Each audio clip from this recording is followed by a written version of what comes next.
عشاء کی نماز کے بعد جس گھر کے اندر یہ تسبیح پڑھی جاتی ہے، جو شخص اس تسبیح کا ورد کرتا ہے، جو شخص اس تسبیح کو پڑھتا ہے، اس عمل کو کرتا ہے، اس وظیفے کو کرتا ہے، اس گھر سے لاچاری، تنگ دستی، غربت، فقر و فاقہ سب نکل جاتے ہیں۔ وہ شخص دولت سے مالا مال ہو جاتا ہے، وہ گھر دولت سے مالا مال ہو جاتا ہے، وہ فیملی دولت سے مالا مال ہو جاتی ہے، اس گھر کا بچہ ارپتی بن جاتا ہے۔ زندگی کی وہ تمام چیزیں، مرادیں جو آج تک مکمل نہیں ہوئی، وہ مرادیں آج مکمل ہو جائیں گی اس ایک عمل کے ذریعے سے۔ یہ رب رحمان کی پیاری کتاب قرآن مجید کی ایک سورت کا عمل ہے، یہ اللہ سبحانہ و تعالیٰ کے پیارے نام کا عمل ہے، یہ اللہ سبحانہ و تعالیٰ کے پیارے ناموں کا ورد ہے۔ معزز سامعین کرام، جو شخص اس تسبیح کو پڑھتا ہے، اللہ سبحانہ و تعالیٰ اس تسبیح کی بدولت، اس وظیفے کی بدولت، اس عمل کی بدولت اس کی ساری مشکلات کو دور کر دیتے ہیں۔ جب بندے پہ مشکلات آتی ہیں، تکلیفیں آتی ہیں، مصیبتیں آتی ہیں، اس وقت وہ لوگ جو بڑے قریبی ہوتے ہیں ایک ایک ہو کر دور ہو جاتے ہیں اور انسان کو تنہا چھوڑ دیتے ہیں، اکیلا رہ جاتا ہے، تنہا رہ جاتا ہے۔ پھر یہ انسان، معزز سامعین کرام، اگر اس وقت یہ انسان اپنے آپ کو پہچان کر، اپنے اچھے اور برے کو پہچان کر اپنے رب کے در پہ سر بسجود ہو جاتا ہے، اپنے اللہ کے در پہ جھک جاتا ہے، تو پھر اللہ سبحانہ و تعالی اس کی ساری مشکلات کو دور کر دیتے ہیں۔ میرے پاس اکثر مائیں، بہنیں اور بیٹیاں آتی ہیں،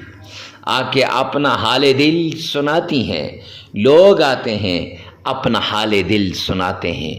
مفتی صاحب ہمارے ساتھ یہ بھی تھی، رب کائنات کی قسم، جب انسان ان کی باتوں کو سنتا ہے کلیجہ منہ کو آتا ہے، آنکھیں اشک بہاتی ہیں، آنسو بہانا شروع ہو جاتی ہیں۔ ایک پیاری بہن اپنے خاوند کے ساتھ آئی اور آ کے مجھ سے اپنی تمام باتیں شیئر کرنے لگی، کہنے لگی حضرت ہماری پیار کی شادی ہوئی تھی،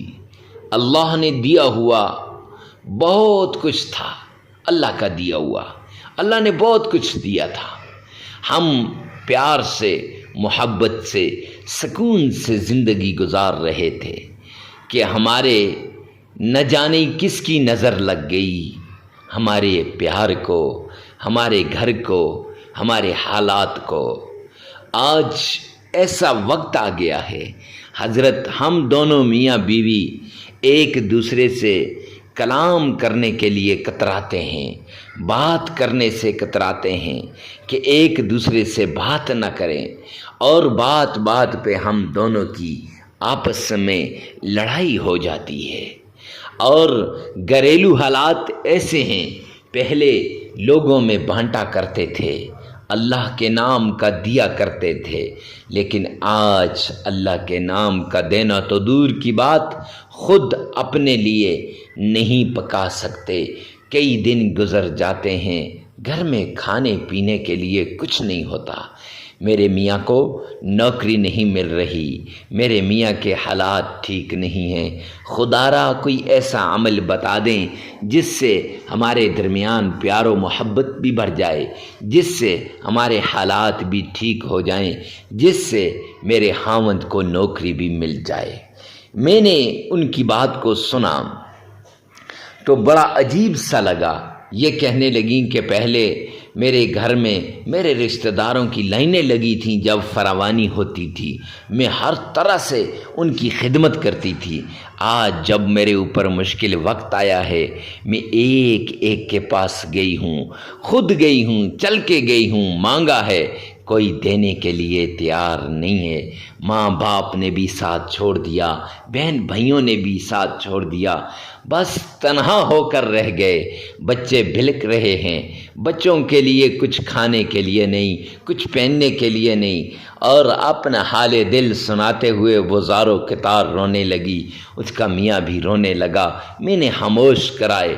اور ساتھ ہی ایک ایسا عمل بتایا کہ اللہ سبحانہ و تعالیٰ کے قرآن پاک کا یہ عمل اگر آپ ہمارے بتائے ہوئے طریقے کے مطابق کر لو گے، اگر آپ ہمارے بتائے ہوئے طریقے کے مطابق اس وظیفے کو کر لو گی، اس صورت کا عمل کر لو گی، رب کائنات کی قسم یہ صورت آپ کی مشکلات کو دور کر دے گی۔ یہ اللہ کے نام آپ کی مشکلات کو دور کر دیں گے اور پھر آپ پہ فراوانی آئے گی۔ معزز سامعین کرام، ایک بات بتاتا چلوں، جب مشکل وقت ہوتا ہے لوگ ساتھ چھوڑ جاتے ہیں، لیکن یہی جب آپ پر حالات پھرتے ہیں، اچھے دن آتے ہیں، ایک ایک ہو کر آپ کے قریب آتا ہے، آپ سے اپنی محبت جتلاتا ہے، آپ سے اپنا پیار جتلاتا ہے، آپ سے یہ جتلاتا ہے کہ ہم تو آپ کے بڑے خیر خواہ ہیں، ہم نے تو آپ کے ساتھ بڑی جو ہے خیر خواہی کی ہے، اس لیے خدا کے لیے آپ سے التجا کرتا ہوں، آپ سے عرض کرتا ہوں، آپ سے ریکویسٹ کرتا ہوں کہ جب ایسا وقت آ جائے تو پھر آپ نے غریبوں کو نہیں بھولنا، ان لوگوں مقصد پرستوں کو آپ نے اللہ کے نام کا دے کر بھیج دینا ہے، لیکن غریب لوگ، تنہا لوگ، مشکل میں پڑے لوگ، حاجت میں پڑے لوگ، ضرورت مند لوگ، وہ آپ کی مدد کا انتظار کر رہے ہوتے ہیں۔ لہٰذا معزز سامعین کرام، آپ نے یہ عمل کرنا ہے اور یہ عمل اس طریقے سے کرنا ہے جیسے ہم آپ کو بتائیں گے۔ تو آپ نے عشاء کی نماز کے بعد اللہ کے ان ناموں کا ورد کرنا ہے۔ ناموں کا ورد کرنے سے پہلے یہ جو آپ کو شرائط بتاؤں گا، قرآن اس کی وظیفے کی شرائط اور عمل کی شرائط، تسبیحات کی شرائط، جس سے آپ کی تسبیحات بھی قبول ہوگی، دعائیں بھی قبول ہوں گی، وظائف بھی قبول ہوں گی، آپ نے اس تسبیح کو لازمی کرنا ہے۔ آئیے چلتے ہیں اس کی طرف۔ آپ نے سب سے پہلے آمنہ کے لال عبداللہ کے در یتیم جناب نبی کریم صلی اللہ علیہ وآلہ وسلم کی شان میں درود پاک پڑھنا ہے۔ یہ درود پاک آپ نے بڑے پیار سے، بڑے محبت سے، بڑی عقیدت سے آپ نے پڑھنا ہے، اس طریقے سے پڑھنا ہے گویا آپ روضہ رسول کے بالکل سامنے کھڑے ہیں۔ آئیے میرے ساتھ مل کر آپ نے پڑھنا ہے، اللہم صلی علی محمد وعلی آل محمد کما صلیت علی ابراہیم وعلی آل ابراہیم انک حمید مجید اللہم بارک علی محمد وعلی آل محمد كما باركت على إبراهيم وعلى آل إبراهيم إنك حميد مجيد۔ درود پاک کو آپ نے 3 بار پڑھنا ہے، عقیدت کے ساتھ، محبت کے ساتھ، پیار کے ساتھ۔ اور درود پاک کو پڑھنے کے بعد آپ نے یہ تسبیح، جو تسبیح ہے رزق والی، دولت والی، مال والی، یہ تسبیح سبحان اللہ وبحمدہ سبحان اللہ العظیم، یہ 33 مرتبہ پڑھ لینی ہے، 33 مرتبہ۔ پھر قرآن پاک کی یہ سورت جس کو آپ سورہ فاتحہ کہتے ہیں، الحمد لله رب العالمين الرحمن الرحيم مالك يوم الدين إياك نعبد وإياك نستعين اهدنا الصراط المستقيم صراط الذين أنعمت عليهم غير المغضوب عليهم ولا الضالين آمین۔ یہ آپ نے صرف 11 بار پڑھ لینی ہے، اور پھر اللہ کے پیارے نام